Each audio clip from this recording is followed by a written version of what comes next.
Motocross of Nations is an annual meeting separate from the Motocross World Championships. It is the only true team event of the season. The riders, 3 per country, ride not for personal glory but for national pride, representing their nations throughout the races. This unique event also allows European riders a chance to measure themselves against their American counterparts, most of whom prefer to compete in their own US series rather than the World Championships. 28 teams took part in the 1998 Grand Prix of Nations, the 52nd running of the event. This year's was held at Foxhill, the home of the British Motocross Grand Prix. The track, which this year held the 125 and 250 Grand Prix together, is located near Swindon, some 100 kilometres west of London. The normally spectacular Foxhill track was badly affected by extremely wet weather. Heavy rain, part of the effect of Hurricane Georges, swept the area and almost made the track unrideable. In conditions that would soon resemble the battlefield of the Somme, the 1997 winners Belgium would try to defend their title without Joël Smets. He was replaced for the weekend by a little-known 125 rider, Patrick Caps. Hello, I'm Stefan Everts. I'm 25 years old. I'm racing the 8-time Motocross of Nations. We were winner of 1997 Motocross of Nations, and I'm riding a Honda 250cc. It's always difficult to win the Motocross of Nations title, but the chances are for sure less than we had with Joël. Joël was riding a warming up race. His last GP was end of August, so he wanted to do a couple of races just to keep in the rhythm and keep in good condition. And it ended up with an injury, and that was very bad luck for the Belgian team. For me, this is the best race of the season. All the people coming here waving their own flags. They're coming up for their country, and I like to ride for my country. And it's something special. It gives me special feelings seeing all these people. It's busy, all the people come from all over the world, and you just have to be here, and you gotta feel the atmosphere what the people make, and that makes it so special. My name is Monique Bevoots. I ride Suzuki Winfield Bieffi, and I'm riding for number 3 in the 500 class, and this is my 9th time Motocross Nations. Our new rider, Caps, is not so bad rider, so hopefully he can do good in the 125. But I think Stefan and me, we have to score really good tomorrow, and then there's still a possibility to win. It's one time in a year, and it's a special edition, and I like it very much. It's a team, We have some fun for racing and everything, so I like it this way. The host nation, third in 1997, had a strong lineup in all 3 classes and had a good chance for another podium finish. Riders Rob Herring, Carl Nunn and Paul Malin also had the advantage of racing in front of their home crowd. Hi, my name's Rob Herring. I'm racing for Great Britain. I ride a 500cc Honda, and this is probably my 7th or 8th time in the Motocross of Nations. It's a very important race of the year. For me, it's the most important individual race of the year, and to race as a team, you have to take into consideration the other team riders. You have to ride as a team where normally you ride as an individual. So you have to think a little bit more about everybody else, as a complete package. So it's a very prestigious event, and I'm very honoured, to be chosen to race for Great Britain. This event here is the first time in 27 years I think we've had the event in England. So it's a great honour to be able to ride in your home country for the Motocross of Nations, because for sure it will never happen to me again in my lifetime. So it's a great honour, but it's not difficult, apart from the weather makes it difficult. Hello, my name's Carl Nunn, riding for Great Britain, number 7 for Team Cadbury's Bruce, Tim Britton Cars Yamaha. Everybody knows, everybody knows I can do it, I know I can do it, and that's the main thing, as long as I know I can go out there and put on a good show for the crowd and for the nation, I want to do the best I can for England and for myself and for the team. So, I'll go out there and fight my hardest, whatever the conditions are like, and hopefully win it for Great Britain. Alessio Chiodi led the Italian team, backed up by Bellometti and Puzar. The 125cc world champion was the only title holder present. Joël Smets and Sebastian Tortelli were both ruled out through injury. Despite Chiodi's presence, however, Italy were not expected to feature strongly. I'm Alessio Chiodi, I'm 25 years old and I ride for the Husqvarna Mardi racing team. This is my 5th Motocross of Nations, and last year was my best result on the 2nd step of the podium.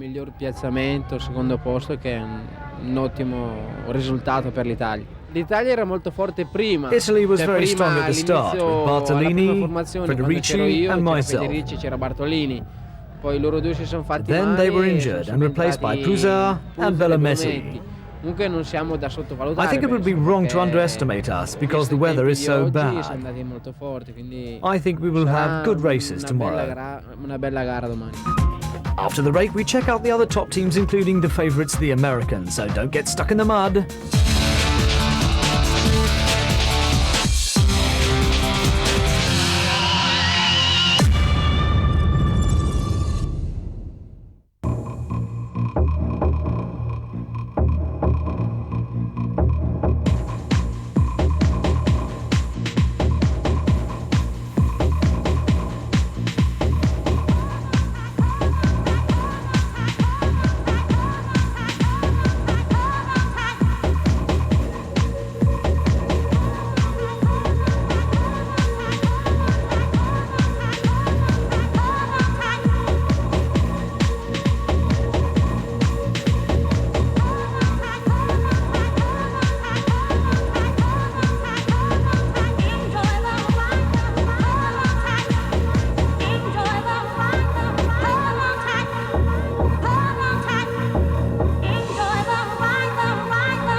Strongest prepared for the clash of nations. But with Sébastien Tortelli, the world champion, injured, Thierry Bettis, the French national champion, was a worthy stand-in, joining Michael Pichon and David Villemain, runner-up in the 125cc World Championship.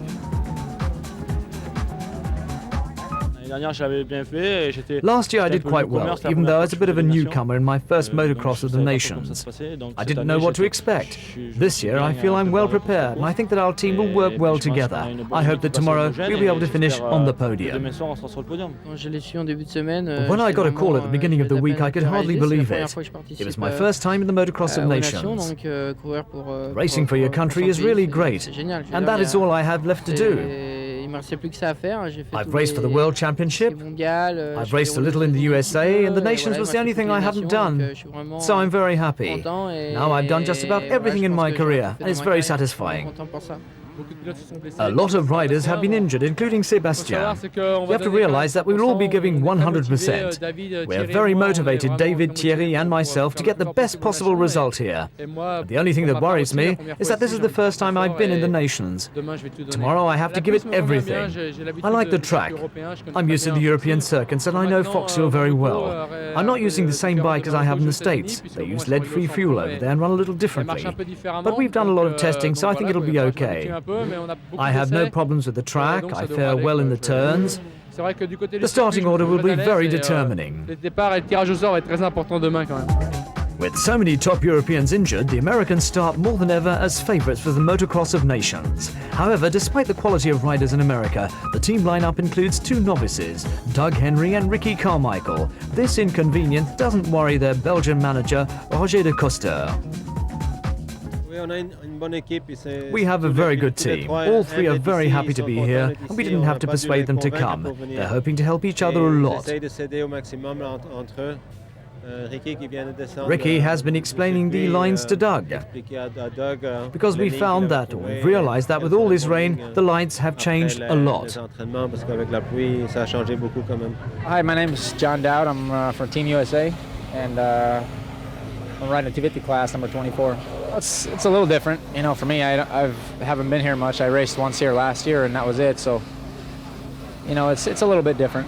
I think it's very, very close. You know, I mean, a lot of fast riders out here today. You know, and you never know what's going to happen out there tomorrow. I mean, I think you know, there's lots of teams that could win, and just a matter of having some good luck also. You know, good riders, good luck, staying out of trouble. Hello, my name is Ricky Carmichael, and I'm from USA. I'm from Florida, Tallahassee, Florida, and I'm riding for Team USA.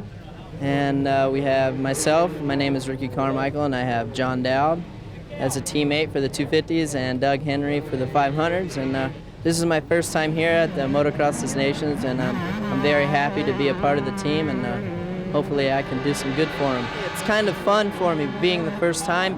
Maybe if it was my second time, it'd be more of a, you know, I want to win now, but I'm having fun also being my first time. Sebastian Tortelli's 250cc World Championship was the third world title for the JHK team run by Dutchman Jan de Groot, which had previously tasted success with Stefan Everts in 250 in 1995 and in 125 with Tortelli in 1976. This is a fine record for a private team which did not have a factory machine this season, but a highly modified production Kawasaki. The machine was, however, very much a match for Stefan Everts and his factory Honda, the acknowledged performance leaders in 250s. Above all, this performance reflects the talents of Jan de Groot's team in preparation, but also the choices of technical partners which the team has made to allow them to take on the World Championships and win. No team can truly compete without these vital specialist partners. They bring levels of expertise no team could possess in every field. Their experience and knowledge allow them to advise the team and rider on how to get the best from man and machine, proving that the sport is still very much a team effort. For instance, the suppliers of the exhaust systems for Sebastian Tortelli's Kawasaki have won 2 World Championships this year.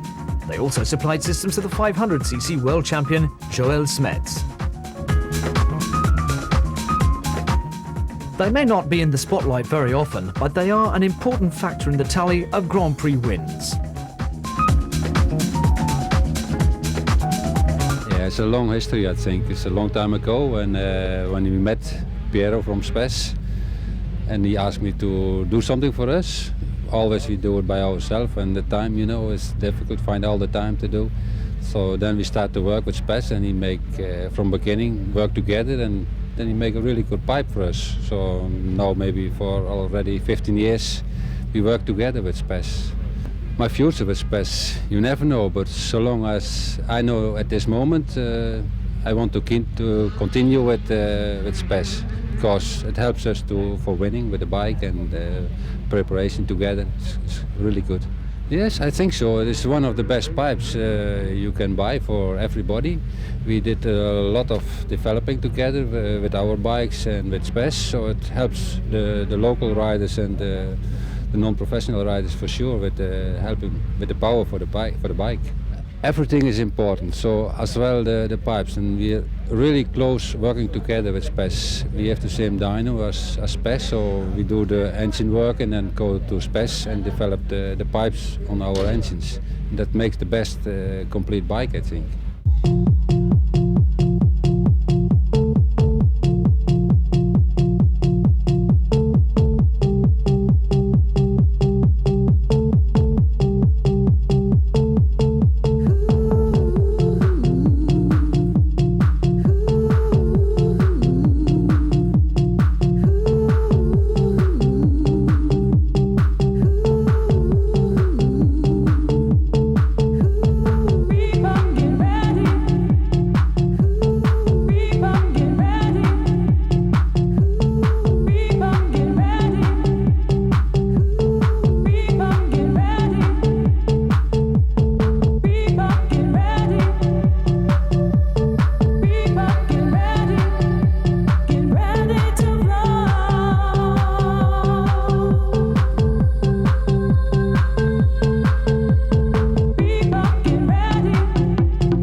The rain barely stopped falling all weekend during the Motocross of Nations.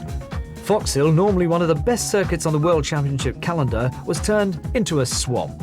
It was tough for the spectators as well, but tougher still for the riders, who found the track physically exhausting. Just look at these weather statistics. When the gates dropped for the first race featuring the 125s and the open category, rain and fog made it very, very tricky. Johansson, number 12, grabbed the whole shot but had a heavy crash in the first turn. He was unhurt but did not restart.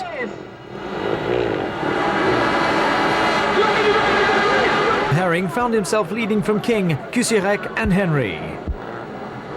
Herring managed in the atrocious conditions to hold on to his lead for the first lap. He was under attack from the New Zealander Daryl King, number 22, who managed to find a way past on his Husqvarna. Several laps later, American Doug Henry, 25, also managed to find a way past into second place.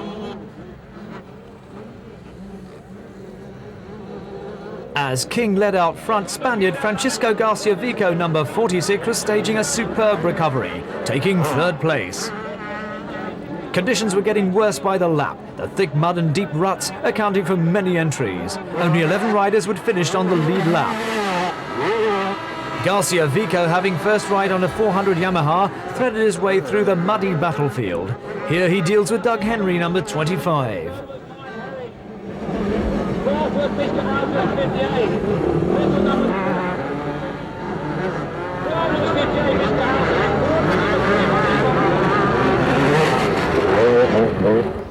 Behind Garcia Vico, number 46, and Henry, 25, was Miska Aaltonen, number 58, the Finn, holding on to third place. On a track that simply got worse and worse, Francisco Garcia Vico started the final lap on his way to victory. Having survived the terrible mud so far, the Spaniard made a mistake in the final corners.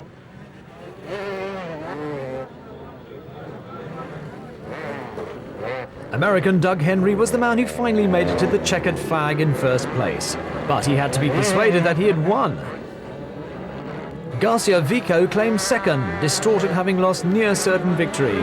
Finn Miska Aaltonen completing the podium in third place. So the Belgians led the overall standings thanks to the fourth place of Patrick Caps and Maulik Bevert's sixth place. Team USA was second, Henry winning and Carmichael finishing 11th. It was a surprise to find the Spanish in third place, largely thanks to Garcia Vico. Now the British team was fourth, with Rob Herring collecting third and Carl Nunn 21st. Absent from the top 8 was a much favoured French team, 9th after the first heat. Don't run away. In a minute we have the final 2 heats in the Motocross of Nations. See you in a minute.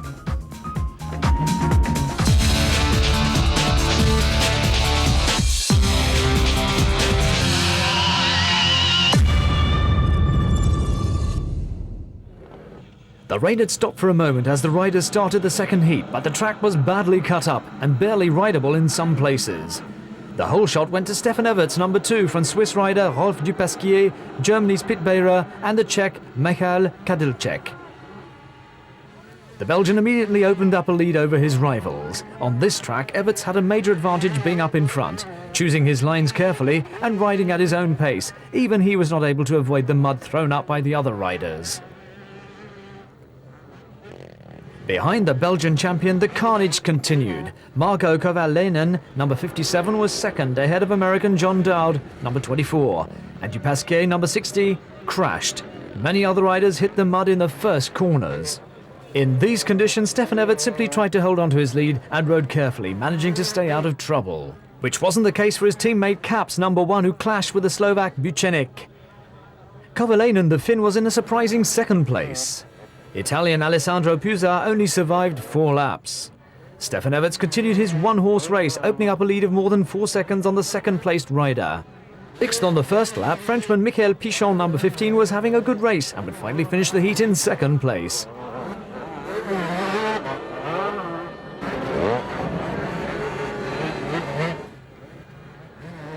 Pit Beirer, number 18, ended up crashing and couldn't hold back his rivals. The German restarted and would finish the race in 5th place. Frenchman David Villemain was held up after clashing with Czech rider Cepolak.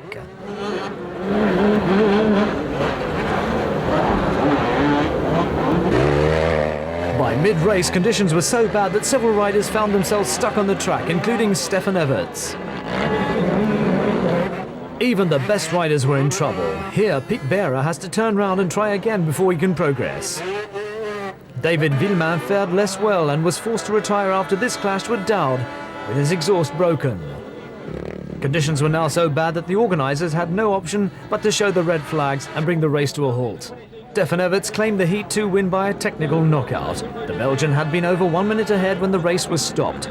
Frenchman Michael Pichon was second, Finn Kovalainen third.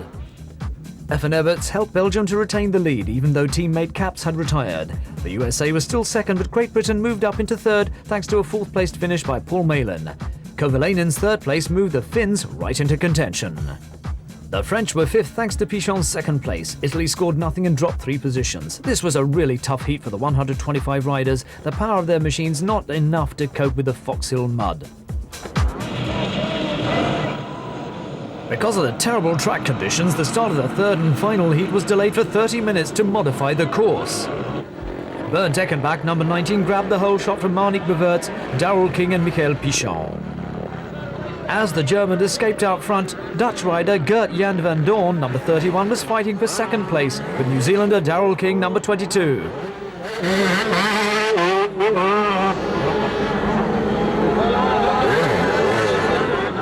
Stefan Everts, 6 after the first lap, began to fight his way back towards the leaders.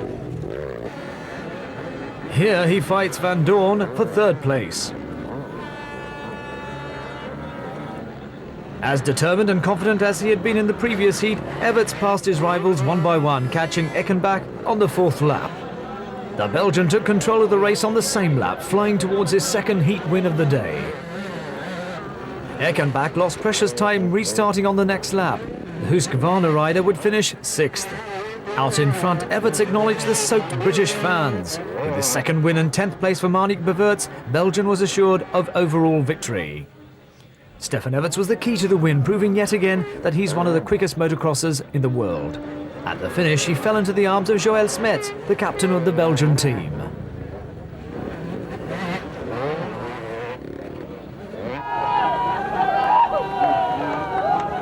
As Marnik Beverts arrived at the finish line, the team exploded with joy. Belgium had claimed its 12th Motocross of Nations.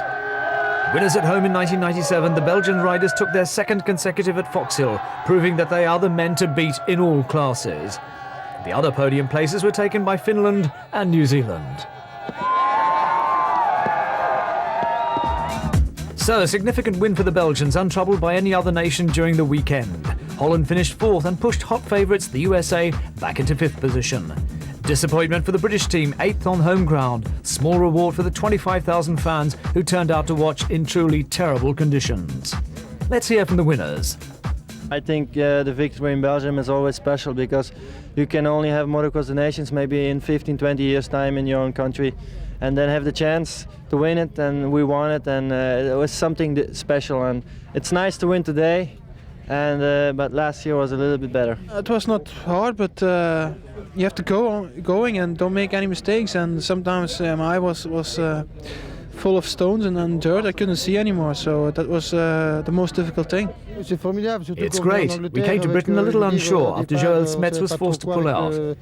I chose Patrick Caps for the 125 because I expected good results from the others and I had confidence in them. I told Patrick that all he had to do was to have a good race. He really surprised me because he had the race of his life today.